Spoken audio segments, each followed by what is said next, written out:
Hello students, welcome to our channel Science Quest with NKT. The topic of this video is human cells. Inside your body, an entire universe is working silently. A universe made of cells, brain cells that let you think, blood cells that keep you alive, muscle cells that help you move. Each one unique, each one essential. So today we uncover the different types of human cells and their extraordinary roles. So starts with this video. First cell is red blood cells. Red blood cells, the technical name is erythrocytes. Red blood cells का जो technical name है that is erythrocytes. Red blood cells जो है वो most abundant sales हैं हमारी body में, हमारे ब्लड में प्रेजेंट होता है. It transport oxygen from the lungs to the body's tissue and carry CO2 carbon dioxide back to the lungs. RBC का काम है O2 and CO2 gaseous transportation. RBC जो है ये बाइकॉन्केव डिस्क है जो कि एक प्रोटीन कंटेन करता है. उस प्रोटीन का नाम है हीमोग्लोबिन. हीमोग्लोबिन जो है एक हीमोग्लोबिन मॉलिक्यूल 4 ऑक्सीजन मॉलिक्यूल को कैरी कर सकता है. हीमोग्लोबिन जो है एक आयरन कंटेनिंग प्रोटीन है. हीमोग्लोबिन में आयरन होता है, इसकी वजह से हीमोग्लोबिन का कलर रेड होता है और यही हीमोग्लोबिन आरबीसी को रेड कलर प्रोवाइड करता है. आरबीसी जो है हमारा वो कहाँ बनता है? बोन मैरो में. बोन मैरो जो है वो लॉन्ग बोन्स में प्रेजेंट होती हैं. आरबीसी का लाइफ स्पैन 120 डेज का रहता है. Mature RBCs lakhs nucleus, mitochondria और अदर ऑर्गेनेलीज. जो मैच्योर आरबीसी हैं उसके अंदर ना तो न्यूक्लियस होता है, ना माइटोकॉन्ड्रिया होता है, ना ही कुछ अदर ऑर्गेनेलीज होते हैं, which creates more space for haemoglobin and increases oxygen capacity. इनके एब्सेंट होने की वजह से न्यूक्लियस, माइटोकॉन्ड्रिया और अदर सेलुलर ऑर्गेनेलीज के एब्सेंट होने की वजह से हीमोग्लोबिन के लिए बहुत ज़्यादा स्पेस बन जाता है आरबीसी में, जिससे कि ऑक्सीजन कैरिंग कैपेसिटी आरबीसी की इंक्रीज हो जाती है. नेक्स्ट हम चलते हैं platelets. Technical name is thrombocytes. Platelets के बारे में आप लोगों ने बहुत सुना होगा. मोस्टली जब किसी को डेंगू हो जाता है या कोई मॉस्किटो बॉर्न डिजीज़ है तो आपने सुना होगा जनरली कि प्लेटलेट्स बहुत ही ज़्यादा डाउन हो गए. तो प्लेटलेट्स जो हैं आपके ये भी ब्लड सेल्स में प्रेजेंट होते हैं. ये भी आपके ब्लड के सेल्स हैं. ब्लड में एक्चुअली 3 मेन सेल्स हैं हमारे, आरबीसीज, डब्ल्यूबीसीज and platelets. Erythrocytes, leukocytes and thrombocytes. तो प्लेटलेट्स जो हैं आपके they are mainly involve in blood clotting. ये हमारे ब्लड को हमारे क्लॉट करने में हेल्प करता है. अगर हमारी बॉडी में कहीं पे भी कोई कट लगा है ड्यू टू एनी रीज़न तो वहाँ पे ब्लड निकलने लग जाता है वहाँ से, और प्लेटलेट्स वहाँ पे आके उस ब्लड को बॉडी से बाहर ना निकले ज़्यादा ब्लड, इसके लिए क्लॉट बना देते हैं. Platelets produce in the bone marrow from large cells called megakaryocytes. Platelets जो हैं एक बड़े बड़े सेल्स के फ्रेगमेंट्स होते हैं. इन बड़े सेल से बनते हैं. कहाँ पे बनते हैं? बोन मैरो में. और किन सेल से बनते हैं? Megakaryocytes. The average life span of platelets is 7 to 10 days. Platelets का जो एवरेज लाइफ स्पैन है वो है आपका 7 से 10 दिन. इन healthy individuals platelet number ranges from, platelet का नंबर एक हेल्दी इंडिविजुअल में कितना होता है? 1.5 लाख to 4.5 लाख पर cubic millimetre of blood. 1.5 lakh से 4.5 लाख पर क्यूबिक मिलीमीटर ऑफ ब्लड में इतना प्लेटलेट्स पाया जाता है.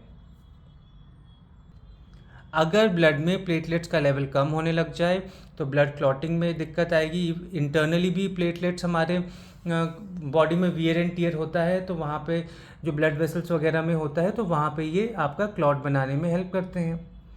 तो अगर प्लेटलेट्स की कमी आ गई तो हमारी बॉडी में जो है ब्लड क्लॉटिंग रुक जाएगी, जिसकी वजह से ब्लड हमारी बॉडी से बाहर निकलने लग जाएगा जो भी इंजरी हुई है उसके थ्रू. नेक्स्ट हम चलते हैं fat cells. The technical name of fat cells is adipocytes. So adipocytes are specialised cells, ये आपके स्पेशलाइज्ड सेल्स हैं that store fat in the form of lipid droplets. ये फैट को स्टोर करते हैं किस फॉर्म में? लिपिड ड्रॉपलेट्स के फॉर्म में। Adipocytes have several functions including storing energy, fat cells हमारे एनर्जी स्टोर करते हैं। इंसुलेटिंग द बॉडी, बॉडी को इंसुलेशन प्रोवाइड करते हैं, मीन्स जो बॉडी की हीट है उसको बाहर नहीं जाने देते हैं। And cushioning vital organs from damage, जो हमारे वाइटल ऑर्गन्स हैं उनको एक कुशन प्रोवाइड करता है ताकि वो मैकेनिकल शॉक से बचे रह सकें, प्रोटेक्टेड रहें। Next is muscle cells, technically it is known as myocytes. Muscle cells को क्या बोला जाता है? Myocytes. So myocytes are specialised cells that make up muscle tissue, ये एक स्पेशल सेल्स हैं जो मसल टिश्यू बनाते हैं and are responsible for contraction and movement. और मायोसाइट्स ही हैं जो हमारे मसल्स के कॉन्ट्रैक्शन और मूवमेंट में इन्वॉल्व होते हैं। Myocyte cells contain proteins such as actin and myosin. Myocytes जो हैं इसमें आपके दो प्रोटीन्स होते हैं, एक्टिन और myosin, which are arranged in filaments, जो कि आपके फिलामेंट्स के फॉर्म में अरेंज्ड होते हैं, that slide past each other to shorten the cell and generate force, जो कि एक दूसरे के ऊपर स्लाइडिंग करते हैं जिससे कि हमारे मसल जो है उसमें कॉन्ट्रैक्शन उत्पन्न होता है, जिसकी वजह से एक फोर्स उत्पन्न होता है और हमारा मस्कुलर मूवमेंट पॉसिबल हो पाता है। मसल सेल्स का ये फंक्शन ही है कॉन्ट्रैक्शन एंड रिलैक्सेशन, इसी वजह से हमारे मसल्स जो है वो कोई काम कर पाते हैं। अगर कॉन्ट्रैक्शन रिलैक्सेशन ही नहीं हो पाएगा तो हमारी बॉडी का जो मस्कुलर मूवमेंट ही रुक जाएगा, तो हमारा जो भी काम परफॉर्म हमें करना है, जो भी वर्क हमें परफॉर्म करना है वो नहीं कर पाएंगे। मसल सेल्स के बाद नेक्स्ट हम चलते हैं स्किन सेल्स की तरफ, and technically it is known as keratinocytes. Skin cells को टेक्निकली क्या बोला जाता है? केराटिनोसाइट्स। तो जो आपके केराटिनोसाइट्स हैं they are the main cells of the epidermis. ये आपके epidermis is the uppermost layer of the skin. तो केराटिनोसाइट्स जो हैं वो आपके एपिडर्मिस के मेन सेल्स हैं। Epidermis is the outermost layer of the skin and the primary role of keratinocyte is to form a protective barrier. Keratinocyte जो है वो एक प्रोटेक्टिव बैरियर बनाता है against environmental threats, prevent water loss and defend against microbes. ये जो है एक प्रोटेक्टिव बैरियर बना देते हैं जो हमें एनवायरमेंटल थ्रेट से बचाता है, वाटर लॉस होने से बचाता है और हमें माइक्रोब से भी बचाता है। Next is brain supporting cells, also known as technically it is glial cells, glial या glial cells. So glial cells are non-neuronal cells in the nervous system that support and protect neurons. ये non neuronal cells हैं, means ये neurons नहीं हैं, neurons के अलावा जो nervous system में सेल्स प्रेजेंट होते हैं ग्लियल सेल्स वो हैं। So they are non neuronal cells in the nervous system that support and protect neurons. इनका काम है न्यूरॉन्स को सपोर्ट और प्रोटेक्ट करना। They perform essential functions such as, अब इनके मेन फंक्शंस क्या हैं? Forming the blood brain barrier, ये ब्लड ब्रेन बैरियर बनाता है, मीन्स जो ब्रेन का नर्वस सिस्टम है, ब्रेन का जो पूरा नर्वस सिस्टम है ये उसके और सर्कुलेटरी सिस्टम के बीच में एक बैरियर बना देता है। इट रेगुलेट्स न्यूरोट्रांसमीटर्स, ये न्यूरोट्रांसमीटर्स को रेगुलेट करता है। क्लीनिंग अप वेस्ट, वेस्ट को क्लीन अप करता है नर्वस सिस्टम में। Providing structural support and insulating nerve fibres, ये आपके नर्व फाइबर्स को स्ट्रक्चरल सपोर्ट प्रोवाइड करता है और इंसुलेशन भी प्रोवाइड करता है। Unlike neurons, glial cells do not generate electrical signals. Neurons की तरह ग्लियल सेल्स जो हैं आपके वो कोई इलेक्ट्रिकल सिग्नल्स जनरेट नहीं कर सकते हैं। बट जो आपके ग्लियल सेल्स हैं दे आर क्रूशियल, बहुत ही ज़्यादा क्रूशियल हैं, महत्वपूर्ण हैं for the proper functioning of neural circuits and the stability of the nervous system. जो हमारा पूरा न्यूरल सर्किट है उसके और नर्वस सिस्टम की स्टेबिलिटी के लिए जो आपके ग्लियल सेल्स हैं ये बहुत ही ज़्यादा इम्पॉर्टेंट होते हैं, जैसे कि आपके एस्ट्रोसाइट्स हो गए, ओलिगोडेंड्रोसाइट्स हो गए। Next is cartilage cells, technically it is chondrocytes. Cartilage आप लोग जानते होंगे, कार्टिलेज जो हैं वो सॉफ्ट होते हैं और इनका जो लोकेशन है वो हमारा एक्सटर्नल ईयर पिन्ना में प्रेजेंट होते हैं, टिप ऑफ द नोज़ में होते हैं कार्टिलेजेस, रिब्स में होते हैं हाइलन कार्टिलेज, वर्टिब्रीज में होते हैं और आपके लैरिंग्स में होते हैं present. Larynx is made up of cartilage. So cartilage means chondrocytes are the cells that produce and maintain the cartilage matrix. Chondrocytes जो है वो कार्टिलेज के मैट्रिक्स को प्रोड्यूस और मेंटेन करते हैं, which provide support, flexibility and cushioning in joints and other tissues. ये support provide करते हैं, फ्लेक्सिबिलिटी प्रोवाइड करते हैं और हमारे जॉइंट या अदर टिश्यूज़ में कुशनिंग, कुशन मीन्स एक ऐसा लेयर जो कि मैकेनिकल शॉक से बचाने में हेल्प करता है। तो कार्टिलेज हमारे जॉइंट्स में भी प्रेजेंट होते हैं। Next is mature bone cells, technically it is osteocytes. So osteocytes are mature osteoblast. Osteocytes क्या हैं? जब ऑस्टियोब्लास्ट मैच्योर हो जाते हैं तो वही आपके ऑस्टियोसाइट्स कहलाते हैं। So osteocytes are mature osteoblast trapped within the bone matrix that maintain it and sense mechanical stress. Osteocytes आपके मैच्योर ऑस्टियोब्लास्ट हैं जो कि ट्रैप हो जाते हैं बोन के मैट्रिक्स में और मेंटेन और सेंस करते हैं मैकेनिकल स्ट्रेस को। मतलब जो भी हमारा मैकेनिकल स्ट्रेस है या उसको हमें ये सेंस करने में हेल्प करते हैं। Next is immature bone cells, osteoblast. अभी हमने ऑस्टियोब्लास्ट की बात की थी कि जब ऑस्टियोब्लास्ट मैच्योर हो जाता है तो वो आपका ऑस्टियोसाइट्स कहलाता है। So osteoblast are the cells that build new bone tissue by secreting an organic matrix called osteoid.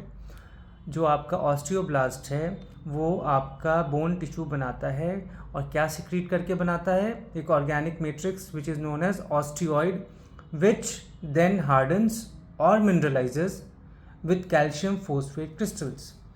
ये हार्ड हो जाते हैं और आपके मिनरलाइज हो जाते हैं किसके साथ? Calcium phosphate crystals. हम जानते हैं कि बोन्स में हमारे कैल्शियम फॉस्फेट भी प्रेजेंट होते हैं। ऑस्टियोब्लास्ट आर रिस्पॉन्सिबल, जो आपका ऑस्टियोब्लास्ट है, it is responsible for bone formation during development and remodelling and repairing bone through out life. Osteoblast का जो मेन काम है वो है बोन फॉर्मेशन हमारे डेवलपमेंट के दौरान और रीमॉडलिंग करना या रिपेयर करना बोन को through out the life. Next हम चलते हैं बोन ब्रेकडाउन सेल्स। वो सेल्स जो बोन को ब्रेक डाउन करते हैं या खा जाते हैं, तोड़ने का काम करते हैं। किस बोन्स को तोड़ने का काम करेंगे? जो बोन्स अब ओल्ड हो चुकी हैं, ख़राब हो चुकी हैं, तो उन सेल्स को हम क्या कहते हैं? बोन ब्रेकडाउन सेल्स को osteoclast. Osteoclast osteoclast dissolve and break down old और डैमेज्ड बोन सेल्स। जो ओल्ड और डैमेज्ड बोन सेल्स हैं उनको डिसॉल्व करने का, ब्रेक डाउन करने का काम कौन करता है? आपका osteoclast. They make space for osteoblast. ये ऑस्टियोब्लास्ट के लिए स्पेस बनाते हैं to create new bone tissue in areas that are growing and need repair. Osteoclast पुराने बोन्स के सेल्स को खा जाते हैं, ख़त्म कर देते हैं और वो नए बोन सेल्स यानी कि ऑस्टियोब्लास्ट के लिए स्पेस क्रिएट करते हैं सो दैट जहाँ पे बोन ग्रोथ की ज़रूरत है या बोन रिपेयर की ज़रूरत है वहाँ पे हो सके। इफ़ ऑस्टियोब्लास्ट आर बिल्डर, अगर ऑस्टियोब्लास्ट हमारी बॉडी, हमारे बोन बिल्डर है, then osteoclast are your bone demolition crew. अगर ये बोन बिल्डर है, बोन को बनाता है, तो ये बोन को गिराने का, तोड़ने का, ख़त्म करने का काम कौन करता है? ऑस्टियोक्लास्ट। अब ऑस्टियोक्लास्ट के बाद हम चलते हैं नेक्स्ट सेल की तरफ, that is mucus producing cells. Technically it is goblet cells. So goblet cells are, ये म्यूकस प्रोड्यूस करते हैं। हमारी बॉडी की जो इनर लाइनिंग है, इनर हॉलो ऑर्गन्स है, वो उनकी लाइनिंग म्यूकस से होती है। So goblet cells are specialised epithelial cells. ये कैसे एपिथेलियल सेल्स हैं? स्पेशलाइज्ड एपिथेलियल सेल्स हैं। एपिथेलियल सेल्स का काम होता है protection, secretion. So they are specialised epithelial sales that produce and secrete mucus which serves as a protective and lubricating layer in various organs. Goblet cells जो हैं ये आपके epithelial cells का स्पेशलाइजेशन है, जो कि क्या प्रोड्यूस करते हैं? म्यूकस, और सिक्रीट भी करते हैं। म्यूकस प्रोड्यूस करेंगे तो सिक्रीट भी करेंगे definitely. Which serve as a protective and lubricating layer in various organs, जिनका मेन काम है, म्यूकस का मेन काम है प्रोटेक्शन और लुब्रिकेट करना ऑर्गन्स के अंदर। Goblet cells are found in mucous membrane throughout the body. Goblet cells जो हैं वो हमारे म्यूकस मेम्ब्रेन में प्रेजेंट होते हैं through out the body, particularly in the respiratory and gastro intestinal tracts. ये मेनली हमारे रेस्पिरेटरी ट्रैक्ट में होते हैं, रेस्पिरेटरी पैसेज में, और गैस्ट्रो इंटेस्टिनल ट्रैक्ट में होते हैं, stomach, intestine, where their mucus secretion serves to lubricate and protect the lining of the organs from pathogens, irritants and physical damage. जो म्यूकस ये प्रोड्यूस करते हैं तो उस म्यूकस का काम रेस्पिरेटरी और गैस्ट्रो इंटेस्टिनल ट्रैक्ट में क्या होता है? उनको लुब्रिकेट करना और उनके अंदर की जो लाइनिंग है उसको पैथोजेंस, इरिटेंट्स और फिजिकल डैमेज से प्रोटेक्ट करना। Next cell is pigment cells. Technically it is melanocytes. So melanocytes are specialized cells in the skin, hair follicles, eyes and other tissues that produce the pigment melanin. Melanocytes जो हैं आपके वो specialised cells हैं जो कि present कहाँ पे हैं? ध्यान से सुनिए, skin, hair follicles, eyes and other tissues. और ये क्या प्रोड्यूस करते हैं? ये एक पिगमेंट, एक कलर प्रोड्यूस करते हैं जिसका नाम है melanin. This pigment melanin is responsible for skin, hair and eye color. ये हमारे स्किन कलर, हेयर कलर और आई कलर के लिए रिस्पॉन्सिबल होता है melanin. And melanin helps the skin from ultra violet radiation. Melanin हमारे स्किन को अल्ट्रा वॉयलेट रेडिएशन से भी प्रोटेक्ट करता है by transferring the pigment to neighbouring cells. ये मेलानोसाइट्स जो हैं वो मेलानिन को नेबरिंग सेल्स में भी ट्रांसफ़र करके हमारी बॉडी को यूवी रेडिएशन से प्रोटेक्ट करते हैं।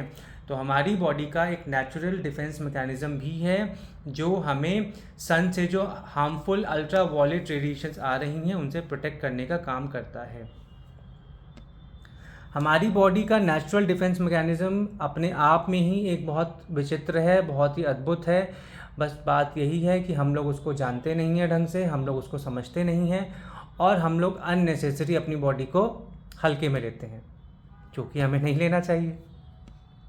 तो कोशिश करें अपनी बॉडी को सम्मान देने का, अपनी बॉडी को रिस्पेक्ट दीजिए और उसको नेचुरली ग्रो करने के लिए मोटिवेट कीजिए अपनी बॉडी को।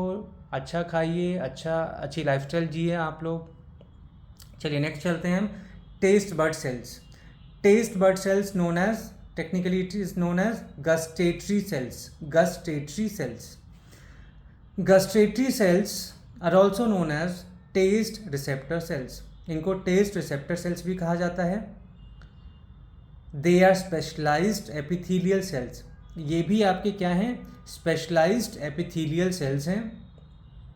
In taste buds, जो taste buds में ये आपके specialized epithelial cells हैं that detect chemicals in food and sends taste signals to the brain. ये आपके जो टेस्ट बर्ड, जो कि टंग में टेस्ट बर्ड्स प्रेजेंट होते हैं, तो टेस्ट बर्ड्स का काम क्या है? फूड में केमिकल्स को सेंस करना, डिटेक्ट करना, और ये वही सिग्नल्स, टेस्ट का जो सिग्नल्स है वो आपके ब्रेन को सेंड करते हैं। So that's all for this video. I hope this helped you understand human cells better. Make sure to support the channel by liking and subscribing. See you again in the next video with a new exciting topic. Stay curious. Thank you so much.